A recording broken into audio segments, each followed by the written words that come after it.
Around the World in 80 Days, by Jules Verne. Chapter 4, in which Phileas Fogg astounds Passepartout, his servant.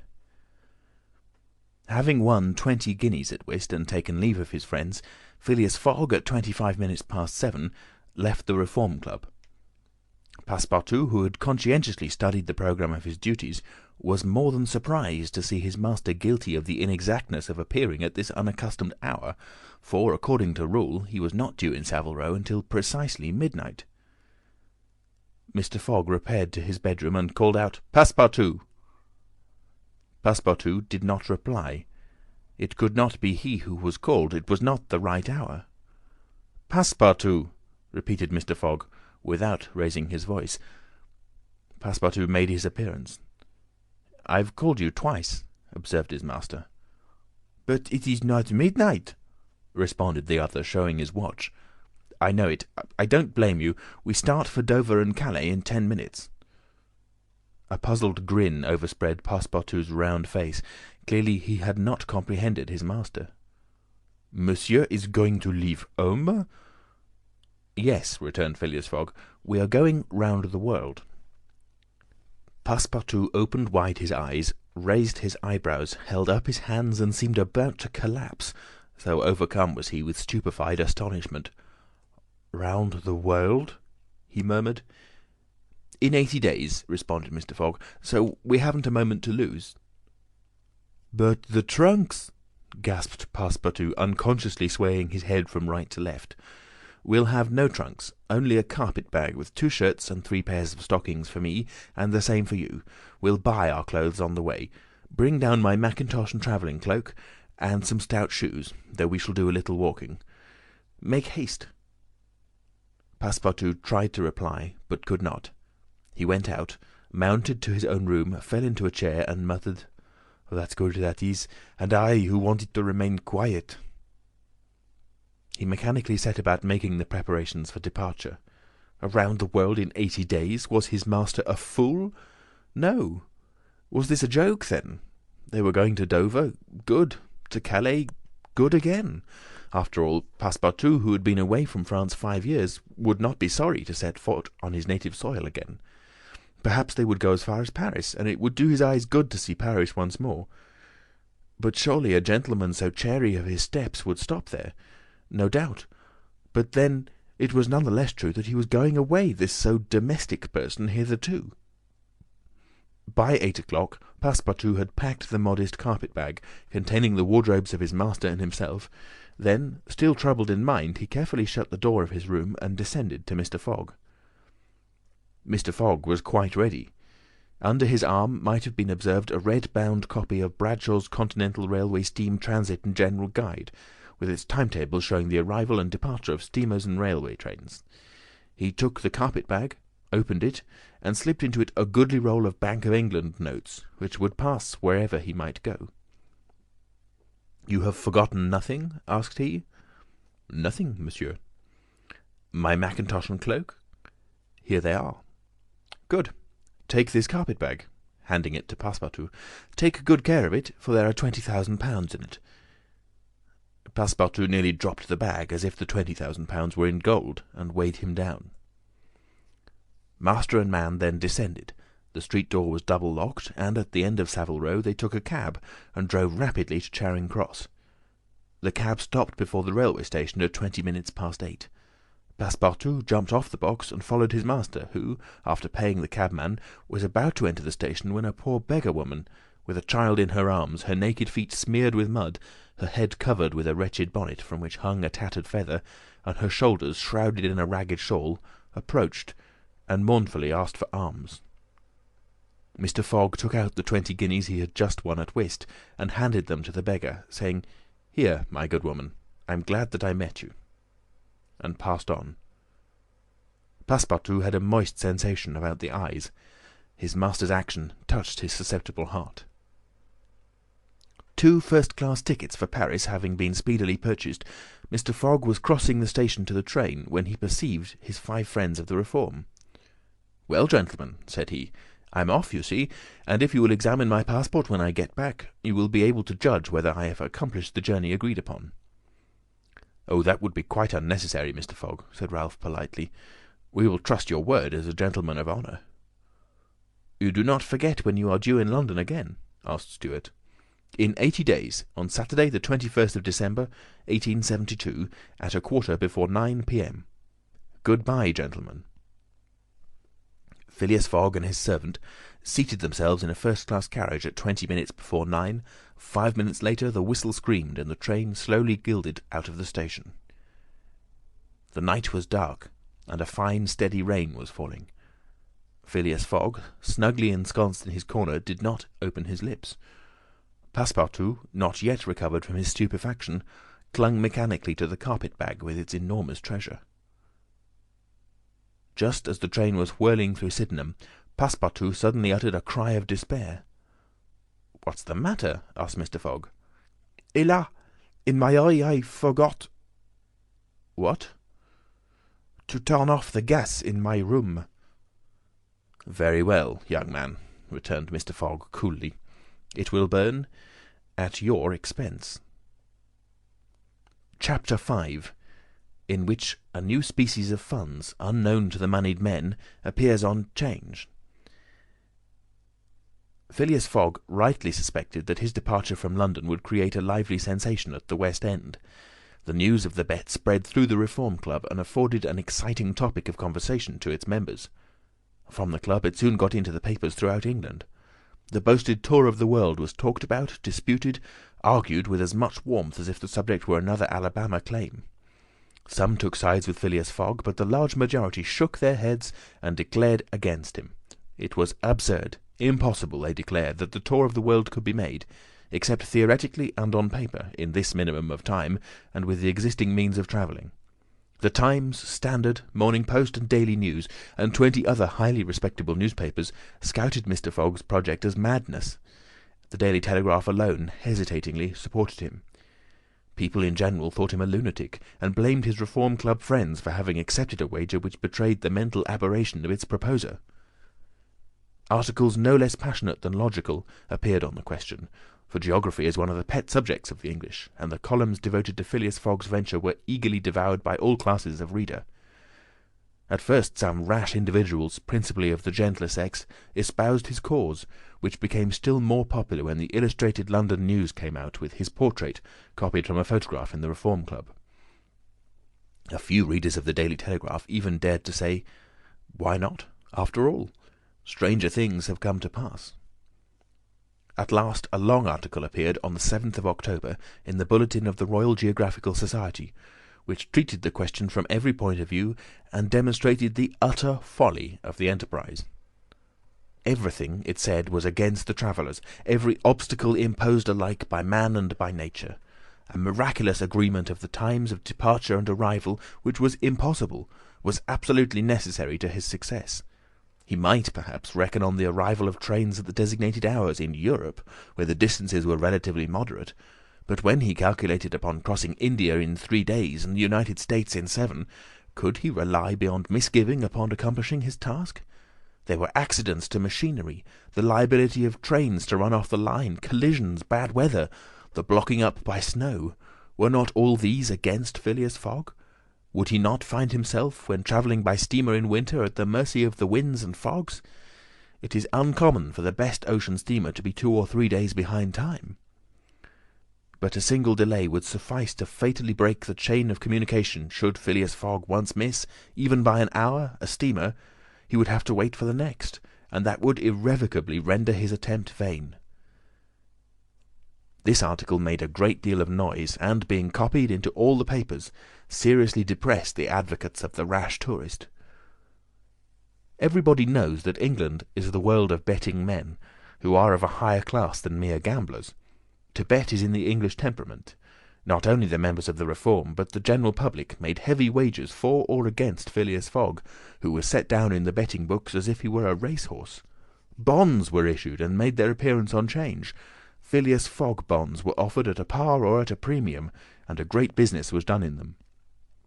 But 5 days after the article in the Bulletin of the Geographical Society appeared, the demand began to subside. Phileas Fogg declined. They were offered by packages, at first of 5, then of 10. till at last nobody would take less than 20, 50, or 100. Lord Albemarle, an elderly paralytic gentleman, was now the only advocate of Phileas Fogg left. This noble lord, who was fastened to his chair, would have given his fortune to be able to make the tour of the world, if it took 10 years, and he bet £5,000 on Phileas Fogg.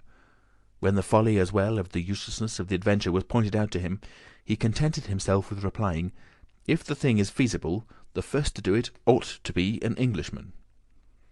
The Fogg party dwindled more and more, and everybody was going against him, and the bets stood 150 and 200 to 1, and a week after his departure an incident occurred which deprived him of backers at any price. The Commissioner of Police was sitting in his office at 9 o'clock one evening when the following telegraphic dispatch was put into his hands: Suez to London. Rowan, Commissioner of Police, Scotland Yard. I've found the bank robber Phileas Fogg. Send without delay warrant of arrest to Bombay. Fix. Detective. The effect of this dispatch was instantaneous. The polished gentleman disappeared to give place to the bank robber. His photograph, which was hung with those of the rest of members of the Reform Club, was minutely examined, and it betrayed, feature by feature, the description of the robber which had been provided to the police. The mysterious habits of Phileas Fogg were recalled, his solitary ways, his sudden departure. And it seemed clear that, in undertaking a tour round the world on the pretext of a wager, he had no other end in view than to elude the detectives and to throw them off his track. Chapter 6, in which Fix, the detective, betrays a very natural impatience. The circumstances under which this telegraphic dispatch about Phileas Fogg was sent were as follows. The steamer Mongolia, belonging to the Peninsular and Oriental Company, built of iron, of 2,800 tons burden and 500 horsepower, was due at 11 o'clock a.m. on Wednesday the 9th of October at Suez. The Mongolia plied regularly between Brindisi and Bombay via the Suez Canal, and was one of the fastest steamers belonging to the company, always making more than 10 knots an hour between Brindisi and Suez, and 9½ between Suez and Bombay. 2 men were promenading up and down the wharves, among the crowd of natives and strangers who were sojourning at this once straggling village, now, thanks to the enterprise of Monsieur Lesseps, a fast-growing town. One was the British consul at Suez, who, despite the prophecies of the English government and the unfavourable predictions of Stevenson, was in the habit of seeing from his office window English ships daily passing to and fro on the Grand Canal, by which the old roundabout route from England to India by the Cape of Good Hope was abridged by at least half. The other was a small, slight-built personage with a nervous, intelligent face, and bright eyes peering out from under eyebrows which he was incessantly twitching. He was just now manifesting unmistakable signs of impatience, nervously pacing up and down, and unable to stand still for a moment. This was Fix, one of the detectives who had been dispatched from England in search of the bank robber, and it was his task to narrowly watch every passenger who arrived at Suez, and to follow up all who seemed to be suspicious characters, or bore a resemblance to the description of the criminal, which he had received 2 days before from the police headquarters at London. The detective was evidently inspired by the hope of obtaining the splendid reward which would be the prize of success, and awaited with a feverish impatience easy to understand the arrival of the steamer Mongolia. "So you say, Consul," he asked for the 20th time, "that this steamer is never behind time?"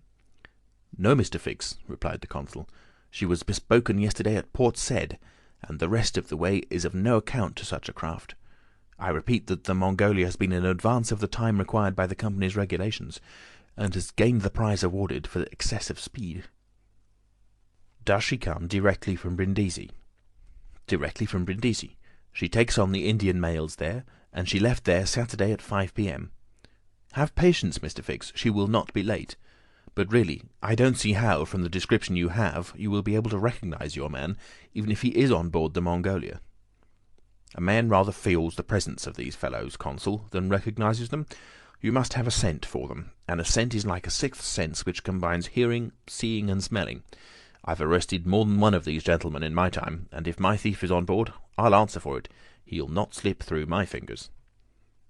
"I hope so, Mr. Fix, for it was a heavy robbery." "A magnificent robbery, Consul. £55,000. We don't often have such windfalls. Burglars are getting to be so contemptible nowadays. A fellow gets hung for a handful of shillings." "Mr. Fix," said the consul, "I like your way of talking, and hope you'll succeed, but I fear you will find it far from easy. Don't you see the description which you have there has a singular resemblance to an honest man?" "Consul," remarked the detective dogmatically, "great robbers always resemble honest folks. Fellows who have rascally faces have only one course to take, and that is to remain honest. Otherwise they would be arrested off-hand. The artistic thing is to unmask honest countenances. It's no light task, I admit, but a real art." Mr. Fix evidently was not wanting a tinge of self-conceit. Little by little the scene on the quay became more animated. Sailors of various nations, merchants, shipbrokers, porters, fellers, busted to and fro as if the steamer were imminently expected. The weather was clear and slightly chilly. The minarets of the town loomed above the houses in the pale rays of the sun. A jetty pier, some 2,000 yards along, extended into the roadstead. A number of fishing smacks and coasting boats, some retaining the fantastic fashion of ancient galleys, were discernible on the Red Sea. As he passed among the busy crowd, Fix, according to habit, scrutinized the passers-by with a keen, rapid glance. It was now 10:30. "The steamer doesn't come," he exclaimed as the port clock struck. "She can't be far off now," returned his companion. "How long will she stop at Suez?" "4 hours. Long enough to get her in coal. It is 1,310 miles from Suez to Aden at the other end of the Red Sea, and she has to take in a fresh coal supply." "And does she go from Suez directly to Bombay?" "Without putting in anywhere." "Good," said Fix. "If the robber is on board, he will no doubt get off at Suez, so as to reach the Dutch or French colonies in Asia by some other route. He ought to know that he would not be safe an hour in India, which is English soil." "Unless," objected the consul, "he is exceptionally shrewd. An English criminal, you know, is always better concealed in London than anywhere else." This observation furnished the detective food for thought, and meanwhile the consul went away to his office. Fix, left alone, was more impatient than ever, having a presentiment that the robber was on board the Mongolia. If he had indeed left London intending to reach the New World, he would naturally take the route via India, which was less watched and more difficult to watch than any of the Atlantic. But Fix's reflections were soon interrupted by a succession of sharp whistles, which announced the arrival of the Mongolia. The porters and fellers rushed down the quay, and a dozen boats pushed off from the shore to go and meet the steamer. Soon her gigantic hull appeared passing along between the banks, and 11 o'clock struck as she anchored in the road. She brought an unusual number of passengers, some of whom remained on deck to scan the picturesque panorama of the town, while the greater part disembarked in the boats and landed on the quay. Fix took up a position and carefully examined each face and figure which made its appearance. Presently one of the passengers, after vigorously pushing his way through the importunate crowd of porters, came up to him and politely asked if he could point out the English consulate, at the same time showing a passport which he wished to have visaed. Fix instinctively took the passport, and with a rapid glance read the description of its bearer. An involuntary motion of surprise nearly escaped him, for the description in the passport was identical with that of the bank robber which he had received from Scotland Yard. "Is this your passport?" asked he. "No, it's my master's." "And your master is—" "He stayed on board." "But he must go to the consul's in person, so as to establish his identity." "Oh, is that quite necessary?" "Quite indispensable." "And where is the consulate?" "There, on the corner of the square," said Fix, pointing to a house 200 steps off. "I'll go and fetch my master, who won't be much pleased, however, to be disturbed." The passenger bowed to Fix and returned to the steamer. End of chapter 6.